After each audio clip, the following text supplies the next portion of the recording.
Welcome to 30 Minutes of Football with Legit Football. I am your host, Brian McFadden. We are not only live on YouTube today, we're also live on my personal Facebook as well as my LinkedIn. So we'll see how that goes. We've gone international. So I've got a very special guest joining me today. It's someone who has been on my previous podcast. So this is not our first time podcasting together. The great Colum Cronin from the Irish NFL show, coming to us from Dublin. Colum, how you doing, man? Very well, Brian. Delighted to be joining you again, and from a gloriously sunny Dublin, where it is now 6 o'clock. So my weekend has officially started. Well, congrats. I know that this is water, or maybe it's not water for you, but we both are sharing identical Guinness glasses. Was not planned that way. So cheers, Shlante, to the start of a fantastic weekend. So you've seen the format. You kind of know how it goes. We're going to have 30 minutes just to talk. We each have questions that we've prepared. We'll have after 15 minutes, we'll break for halftime. But other than that, are you ready to get this party started, man? Absolutely. Looking forward to it. Great. Let's dive in. 30 minutes of football with Legit Football starts now. So, Colum, as the guest, you have by default won the coin toss. So you can choose either to ask the first question or receive the first question. Which way are you going? I'm going to ask the first question, I think, because awesome. I'm intrigued, because he's been a man who, I suppose, there's been a lot of talk about this week for a number of different reasons. But Brian, I suppose my first question is, Lamar Jackson, is he a top 10 QB? Top 10? Absolutely.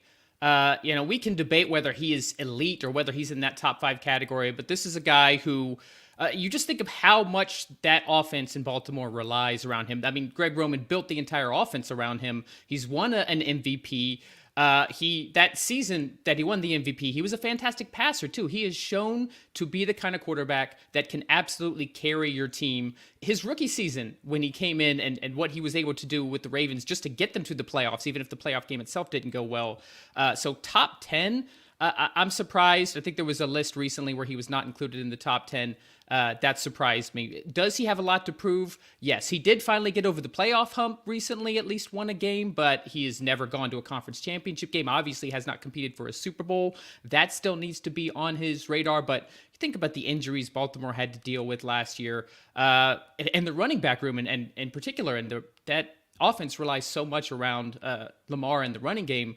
But this is going to be a big year for him. Rashad Bateman, everybody seems to think, is a nice sleeper, hype to kind of make the second-year leap. You've got one of the best tight ends in the NFL in Mark Andrews. They're healthier now. Hopefully they can stay healthier. You got Dobbins coming back. You have Edwards coming back. But top 10, I think, is a no-brainer. Are you kind of in the same camp there? Yeah, but that's why I asked it, because for some reason, Jeremy Fowler did his piece for ESPN. Yeah. He asked 50 people around the league, and Lamar doesn't make it. And I'm absolutely stunned that Lamar didn't make it. I mean, yeah, you can have the conversation about playoff wins, but when you look at what Lamar brings to the table, and I as a Broncos fan, I remember last year when the much vaunted, and I'll put an asterisk beside it, Vic Fangio, decided he would ask Lamar Jackson. He dared him to beat him with his arm. He said, we're going to take away the run game. And Lamar went out and did just that. So I've seen Lamar win games with his feet. I've seen him win games with his arm. I think, unfortunately for Lamar, he is still saddled with this perception that emerged in the run-up to the draft. I think a lot of that was really unfair. I think what's going that he's just a running back, or not bad for a running back. Which is insane, and frankly, a kind of a racist perception from some people. I feel it's going to be very interesting in terms of the contract and how that works out, because the clock is ticking on this show. The clock is ticking on the Ravens getting a deal done with Lamar, and what's happened now with Deshaun Watson's guaranteed contract has reset the market. So I know the Ravens are one of the teams that have been kind of most vocal about their unhappiness with that. So I'm really intrigued to see what happens with the contract. But for me, it's a no-brainer that he's a top 10 QB. What are your thoughts on him representing himself in that contract negotiation? The fact that Lamar doesn't have an agent, that he is his own agent. Do you think that plays into it? There was this talk earlier that he's not really negotiating, but recently we've actually seen that he is negotiating, and in fact, he's hoping a deal gets done by training camp, which is really the next 2 weeks. Do you think the fact that he's representing himself plays into that at all, or do you think it's pretty straightforward? Um, there's definitely differing views on this. Personally, I think if he's prepared to do it, I don't think it makes a difference. I think it's something because it's unusual, though. Once you're a little bit unusual and you do things that are a little bit unusual, everybody kind of jumps on that. And Lamar is unusual in every which way. I think he goes about things. I actually think as well that the Watson contract actually makes it easier given that he's represented himself, because the intangibles aren't there now. The guaranteed money is there. The market has been set. There's no kind of, what does it mean? And because when you look at, say, the Mahomes contract and the Josh Allen contract, it's a little bit more, okay, well, this money is guaranteed up front and this money, and there's a team option, and et cetera, et cetera. Whereas the Watson money is just guaranteed full stop. It is, it's the white whale. It is the kind of the NBA contract that has finally come to the NFL. And so I think that almost makes it easier for Lamar. I think him acting as his own agent was a nice talking point. I think maybe it allowed the team to kind of push things and push their narrative. But maybe he's certainly more active and more vocal on social media. So maybe he's pretty confident about that new contract himself. I'm curious to see the next two QB deals. Obviously, beside Lamar, we also Kyler Murray. Like, I think that's going to tell us how much the Deshaun deal really shifted things, specifically with regards to the guaranteed money. On that note, one of my questions, actually my first question, so that kind of lines up well. We actually reported in today's Legit Football that the Kyler deal seems to be a reasonable chance of getting done. I believe it was Jeff Darlington that reported this before training camp, which is, I think it starts in 11 days for Arizona. Is that just smoke? Do you think that is a realistic chance? Do you think Kyler actually gets his new deal done by the start of training camp? And what does that deal look like? I do think it gets done because he showed up to the voluntaries earlier in the year. And I think that was done basically on the basis of kind of, we will get your deal done. And I think that was one of the kind of almost like, okay, well, I'll show up to voluntaries and I'll be the face of the franchise and I'll be what you want me to be as long as we can get this deal over the line. I have a lot of questions around Kyler Murray. Yes. I think it's going to be very interesting. Feel free to volunteer those because I do too. When the last time we saw Kyler Murray on the field, when his Cardinals were being obliterated by the Rams at the very end of the game on the Manning cast, you had guys with 5 rings between them. Peyton has 2, Eli has 2, Russ has 1, right? You have 3, and okay, people might want to debate Eli, but you've 3 guys who I think are going to end up in the Hall of Fame, whether you like it or not, 3 guys who've proven it, and they're saying, it cuts to Kyler on the sideline, head is down, he's not, and they're talking about him not being, like, this is not how to lead a football team. I think that will make it interesting when the Cards play the Broncos later this year, but to me, that was telling. I mean, sometimes I feel Lamar has been left down by his teammates at times in the playoffs. I feel Kyler has left his teammates down. You know, I think that's where I would have questions. I don't think we're going to see it get done by towards the Watson contract. It probably won't quite be the Mahomes or the Josh Allen contract, but I think he'll probably be in the region of in the 40s, low 40s, which is a lot of money for a guy who I think there are questions about, and a lot, for me, more questions around his durability than around, say, Lamar's durability. Yeah, I think durability and leadership, both of those things you brought up, I think are very valid questions to ask with regards to Murray. There's some reporting, and I don't want to put too much stock into it, about that he's really into video games, which, hey, I grew up playing Madden and other video games. I don't want to knock that. But when you're the leader of your team, when you're the leader of your franchise, as you mentioned, the Mannings and Russ, these guys who said, like, clearly he, at least to this point, not saying he can't mature and grow, he's not shown to be that guy from a leadership standpoint, from a motivational standpoint, who can just rally his guys around him when things aren't going well. And in addition to, as you mentioned, staying durable, he is built thick, but he is of the smaller stature, and his playing style is very aggressive. His running style is very aggressive, so he tends to lend himself to kind of get in more of those injury laden situations. And to me, it's not even always the build.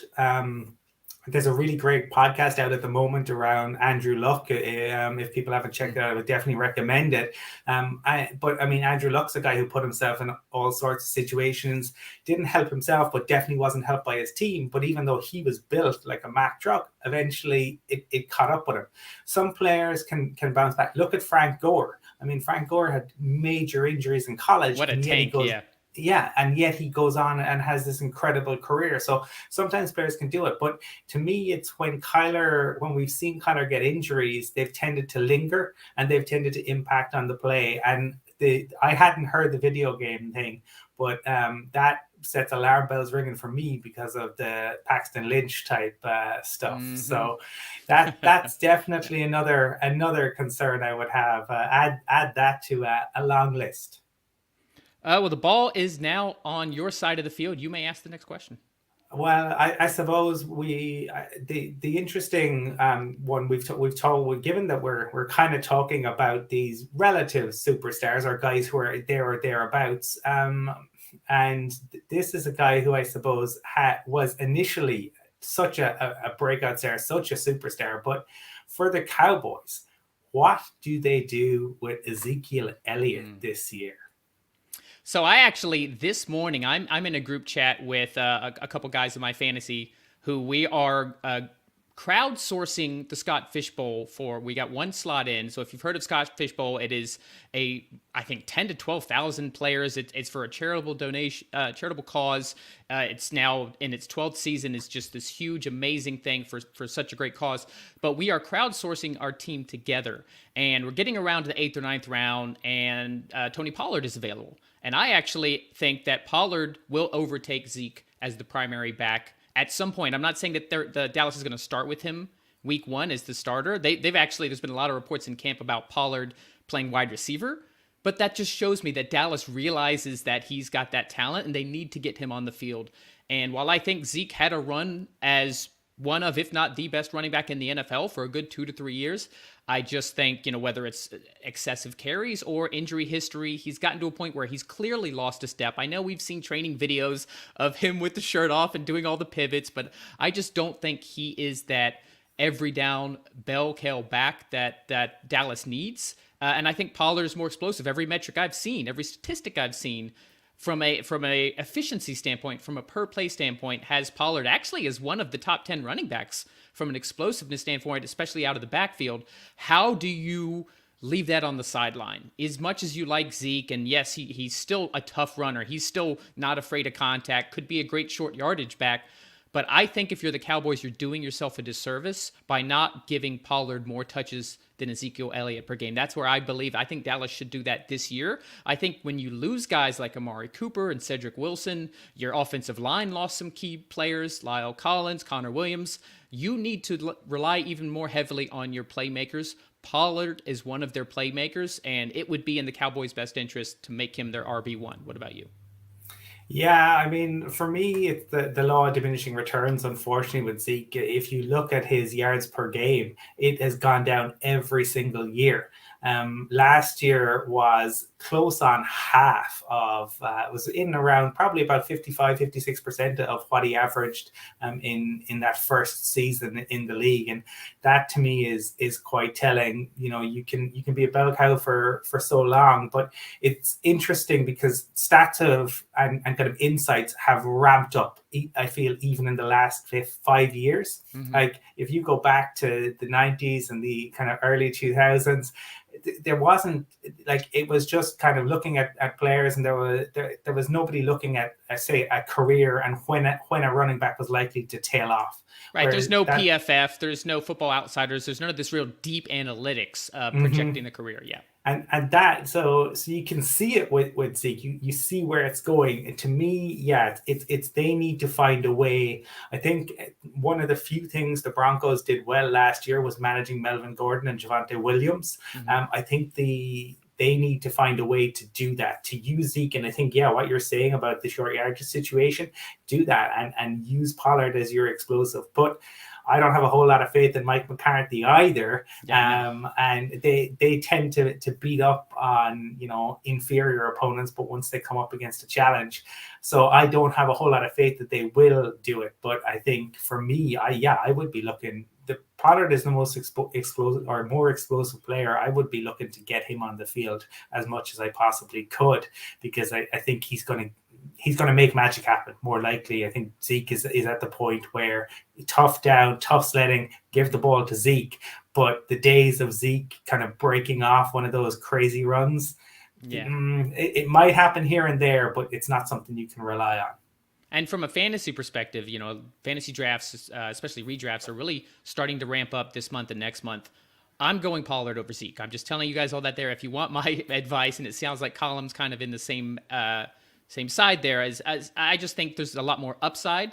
And I think Dallas will have to realize that at some point. I don't think it'll start week 1. I think they'll still put Zeke out there first and second down, maybe put Pollard out there in the slot a little bit, or kind of wide out and test him out. But I think it'll be pretty obvious pretty quickly that Pollard is the guy that needs to be leading their backfield. So for those of you going into fantasy drafts, you heard it here. Brian from Legit Football and Colin from the Irish NFL Show draft Tony Pollard ahead of Ezekiel Elliott. Yes, I would agree. Absolutely. And on that note, we are at halftime. It's crazy how fast this goes. This 30 it really minutes. is. So we'll take this time to quickly remind you, if you don't know, go to Legit Football. We are your free daily NFL newsletter. Just go to legitfootball.com, hit join, and enter your email address. All you need to know about the NFL for that day delivered to your inbox. We scour the entire NFL world to bring you the news that you need to know. You can skim it. You can read it in 5 minutes and be on about your day. It is truly a better way to get your NFL news. And Colum, why don't you go ahead and let everybody know where they can find your stuff with the Irish NFL Show? Yeah, so thanks, Brian. We are kind of probably most active on Twitter at IRENFL, but we're active across all the social media platforms. And Michael, one of the team, is now doing our TikTok account, and he's pretty good at that. In fairness, definitely an Irish humor. But if people enjoy that, you can check us out. And this weekend, we actually have the Vikings head coach Kevin O'Connell as our guest on the show. That'll be airing on Sunday night Irish time. Sunday kind of probably early afternoon for most people in the States. But Google Irish NFL Show or check us out, Facebook, Twitter, Instagram. You can't miss us. Three Irish guys, you won't find a H in a TH word anywhere. Yeah, and as someone who has listened to the show and been aware of the show for a long time, they do fantastic stuff. They're super, super knowledgeable guys, and they have some amazing guests. As I mentioned, especially for you Vikings fans, first-year head coach Kevin O'Connell is their guest Sunday night. So either catch it live or make sure to check it out afterwards. So you're feeling refreshed, Colum? You ready for the second half here? Good to go for the second half. I'm wondering, you've got the first question. Is this going to be a Sean Payton ambush type situation here? I had not. I'm going to leave that up to you if you want to talk about Peyton. He is not in my notes here. I'm almost not willing to kind of give it that. Let's wait till before 2023, I guess. But if you want to ask about him, I'm fine. I am going to go ahead and talk about franchise tags. So today is the franchise tag deadline. It seems that there's not going to be any actual news as far as an actual long deal for these four. But as a refresher, you've got Bates from Cincinnati, the safety. You've got Mike Gesicki, tight end for the Dolphins. Dalton Schultz for the Cowboys. And then the one I really want to talk about and ask you a question, that's Orlando Brown Jr., the left tackle for the Chiefs. Being that you are very knowledgeable about the NFL, but you are a Broncos fan, so you're especially familiar with the AFC West. There was a little bit of news this morning that they actually were close, but it doesn't look like a deal will get done. But what I want to ask you is, how big of a deal is this? It looks like he has not signed yet. Is he actually going to sit out training camp? Do you see that as a realistic thing for Orlando Brown and the Chiefs? I didn't think so. I genuinely thought it'd get done because the Chiefs have seen what happens when you don't protect Patrick Mahomes. And in fairness to the Chiefs, they kind of learned, we were talking about Andrew Luck earlier, about what, you have to protect him. I mean, they had seen Mahomes get a serious knee injury at one point, and only the fact that Mahomes is a kind of an athletic freak prevented that being a much more serious knee injury. But to me, they will want to get it done. Is he God tier? No, he's not. But is he a very, very good left tackle? Absolutely. I don't know if he'd sit out. I don't think Bates will play on the tag. I think he has made that abundantly clear. This I heard earlier. Yeah, there was huge numbers being talked about. If I'm Andy Reid and if I'm Veach, given you've lost Tyreek Hill, the last thing you want is to get an issue on your O-line. But for players, I understand, like, if you're playing on the tag, particularly if you are playing on the O-line, the wear and tear that your body takes, the fact that you could go down with, say you blow out your Achilles as an O-line guy, like that could be 18 months, 2 years. Do you come back the same? So for players, I can see a value to perhaps playing it a little bit tougher. But at the same time, equally, we've seen Bell, who sat out a season and was never the same guy. So I think he will play, because I think with Andy Reid there, the way in which players respond to him, every single person you talk to around the league, everybody from the Chiefs, everybody's ever played for Andy Reid, outside of Le'Veon Bell, actually, only has good things to say about him. So I think Andy will be able to get him to play, because I think there's been way too much focus on Tyreek Hill. Andy Reid is a magician. It pains me to say that as a Broncos fan. He has never had a losing season with the Chiefs. He is an absolute incredible offensive mind. He'll put the arm around the shoulder. He'll say, listen, we're all in on trying to win a Super Bowl. We're in a tough division. We need you. I think he'll get him to play. And you mentioned the Mahomes injury, but also a more recent memory for the Chiefs is being in the Super Bowl against the Buccaneers, and because they had that patchwork offensive line, how much their offense was affected by that pass rush of Tampa Bay. So the Chiefs, of any team, really realized the value. They completely overhauled their offensive line last year to great success. So yeah, I think the Chiefs realized that. I think the Chiefs will apparently the offer that they presented to Brown this morning was a higher yearly average than Trent Williams, which is, you talk about God tier, that's a little surprising, but I think it was the guaranteed money that was the question. So the point is, I think Kansas City realizes that they need Brown, and that hopefully this latest effort is enough. I'm kind of with you. I don't see him sitting out, even though I know that some of the reporting has said that. I think maybe this last ditch of negotiating by the Chiefs is the kind of thing that'll, like you said, Andy Reid in particular, will get Brown in there in training camp. I always find the contract stuff interesting, because this headline number comes out and then you dig into it and you find out what the actual guaranteed money is and when the outs are and all that sort of stuff. And that tends to be a little bit more telling. So to me, that's probably one to certainly keep an eye on, but we'll see on that. And I suppose moving away maybe for my next question from the superstars is for you. I'm really interested in terms of who you think might have a breakout year in the NFL, and that can be a rookie or it can be a second year guy who maybe flew under the radar last year. So that I'm high on Elijah Moore with the Jets. He actually had a really good string of weeks where he was like the top 5 wide receiver from fantasy. I think it was week 11 through week 13. Now there's questions about, well, they brought in Garrett Wilson. Does he take away some of those snaps? I think the Jets offense as a whole will be better. Their defense still has a lot of holes, which means I think they'll be playing from behind. I think they'll need to pass the ball. But I think having Garrett Wilson there will really open Elijah Moore up. So I like Elijah Moore as a second year wide receiver breakout. I'm not going to go the Rashad Bateman route, because I think everybody's kind of planting their flag on a Bateman breakout. As far as running backs, I've mentioned him on this show before, but I'll mention him again.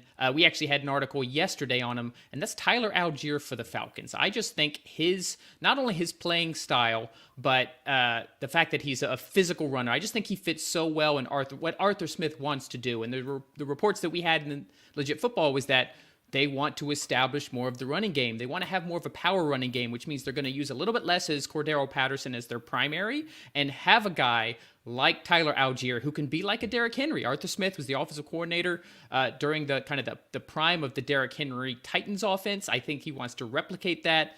So if you're looking for a guy who I think is kind of still going under the radar, he was a 5th-round draft pick by the Falcons. Not a great 40 time, but that's not really his style. But this is a guy who did not have a scholarship when he started at BYU. He actually was a walk-on and was working at Walmart just to be able to afford to go to college, proved himself, and then was one of the leading rushers in the NCAA for the last 2 years and one of the top 1 or 2 as far as broken tackles. So I just like that work ethic. I like that offense. I like his opportunity because I think he's going to get opportunities to get carries very early in Atlanta's offense. So I would say, yeah, if I'm picking a rookie, it's going to be Tyler Algier. If I'm picking a wide receiver, I just really like Elijah Moore's talent. I think he's already got a connection with Zach Wilson in New York, and I like him to have a really nice leap in year 2. What about you? For me, I think possibly it's 2 cornerbacks who intrigue me. JC Horn, who started so brightly last year, and I don't have, and I know you share this. I'm not very high on the Panthers and Matt Rule in any way, shape, or form. I just don't. I do like the defense, though. I like the defense. I like the defense, but I don't like him as an NFL head coach. Yeah, agreed. Not in this carnation. Maybe he takes some time out and comes back. But Horn, look to me, and I think we're in a really interesting space with guys coming into the league, be they wide receivers breaking out straight away or cornerbacks. And traditionally, it took a lot longer. We're also seeing it on the line when you look at Slater for the Chargers. So guys, that transition to the league is a little bit easier. Mm-hmm. I think if Horn comes back and he's fully fit, he could be really, really good. And the other is Asante Samuel Jr. for the Chargers, because I expect the Chargers to be a really, really good team this year. I think that, they have really done the right sort of stuff. Now, they are the Chargers, and we all remember 2010 for number 1 offense, number 1 defense. Special teams cost them. Maybe they'll find a way. But I think second year under Brandon Staley, I think they get the run defense sorted out. I think that makes them much more difficult. I think teams will have to throw the ball, and I expect him to have a really good second year. Man, if he comes about, if Samuel takes a leap, that Chargers defense is scary already with the additions they made. You got Khalil Mack, you still have Joey Bosa. They signed J.C. Jackson, Derwin James. If he stays healthy, is a top 3 safety in the league. If Samuel makes the leap too, yeah, I'm big on the Chargers. I've said it multiple times. I actually have them going to the AFC Championship game and losing to the Bills, but I could easily see them going all the way and being a Super Bowl contender this year. I'm excited to watch that. You probably not as much as a Broncos fan. And I'm going to take this opportunity to ask you a Broncos question. We can't have you on here without at least one Denver question. And it's really simple. Who is going to finish this season as the wide receiver 1 in Denver? So you got multiple targets. You got a brand new Hall of Fame quarterback in Russell Wilson. But who's going to be his go-to? Who's going to lead the Broncos in receiving yards at the end of 2022? Yeah, that's really interesting, because I don't know if any group has gotten more hype over the past couple of years than the Broncos wide receivers, particularly when Jerry Jeudy was drafted, and that summer, the workout videos, people losing their mind about the footwork. Now, given the QB play, obviously that didn't help. But they've disappointed. Now, I want them. I think the potential is there. You look at what Cortland Sutton was able to do before the ACL injury, and he looked fantastic. I don't think he's been the same since that. I think Tim Patrick is a fantastic, solid option, but I don't think he's your WR1. It absolutely should be Jerry Jeudy. This is an enormous season because if Jerry Jeudy doesn't take the step up this year, forget about it. It's just not going to happen. Everything should be set for Jeudy to take off. He's had the couple of years to settle in. He's had the opportunity to learn the scheme. We know that he's now got Russ. The Broncos have brought back Melvin Gordon. I expect Williams to be RB1. I expect them to lean into that run game a little bit more because Hackett has tended to do that. I just think with the teams focusing on the run, with Sutton and with Patrick offering, defensive issues, they're going to have to cover those guys. It's not like they can leave them and just focus. This is where Judy's route running should make a real difference. I would expect Jerry Jeudy to be WR1 for the Broncos. I don't, again, it's a little bit like what we were saying with Zeke and Pollard. I don't think he starts that way, maybe. I think it might well be Cortland Sutton, who is kind of the focus early. That seems to be the consensus that I'm seeing, is that Sutton will actually be the top wide receiver. So I was curious to get your thoughts. I just think Jeudy, as the season goes on, he should his turn of pace. And when you look at the way he was able to get open in year 2, and they weren't finding him and they weren't giving him the opportunities, that's why it gives me confidence that he will be. I also think his persona probably didn't mix well for Vic Fangio and for our offensive coordinator, who I just don't even want to mention his name in case it's a little bit like Beetlejuice and he suddenly appears. All right, so we've got just over 2 minutes left. Back on your side of the field, you can get to ask the last question. Okay, I'm interested in, because I know on your show you've discussed the Dolphins, obviously, and I know there's been a lot of talk about Tua and various other people, but I'm really interested in your head coach and how you think he's going to settle in. A guy who Kyle Shanahan had enormous faith and trust in. He brought him everywhere, but right. How do you see him making the transition from OC to HC? So I live in the Bay Area as a Dolphins fan, and I am a regular guest on a 49ers podcast, as it is, called 49ers Rush. Shout out to you 49ers Rush guys who are listening. So I have actually been able to ask some people who are even more in the know with the 49ers than me, and they're all high on McDaniel. They just would have loved to have kept them as their OC in San Francisco. From a play calling standpoint, I think he's really been able to absorb what Shanahan has been able to be successful with over the years. Whether he's a leader, that's going to be harder to tell. You can be a fantastic play caller, you can be a fantastic coordinator, but being essentially the CEO of a team is an entirely different thing. I'm trying to withhold judgment. What the reports I've seen are positive. A lot of, like Tua in particular, seems to have resonated really well as far as the relation. And there's been a lot of reports about how his relationship with Flores was strained, but he seems to be getting along just much better with Mike McDaniel. So I'd like to think that's a good sign, that not only is he a good play caller, but he can run the team. But I just don't know.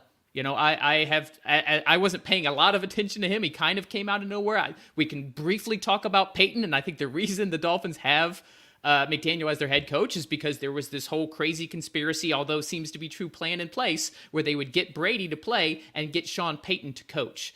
So I think McDaniels was clearly not their first choice. Doesn't mean he's not the right choice, but there's just not a lot of information. This isn't a guy who's done the head coaching cycles, like a Bieniemy, for instance, where we kind of feel like we have a pretty good idea of his prospects. I'm excited. Arrows up. This is the time to be optimistic. I like him as a play caller. I'm going to reserve judgment for him as a leader of this football team until I actually see a few weeks into the season for the Dolphins. Great question. And that gong means the game is over. Always goes so quick, especially when you have a great guest. Colum, let's post-game press conference. How do you feel your team did today?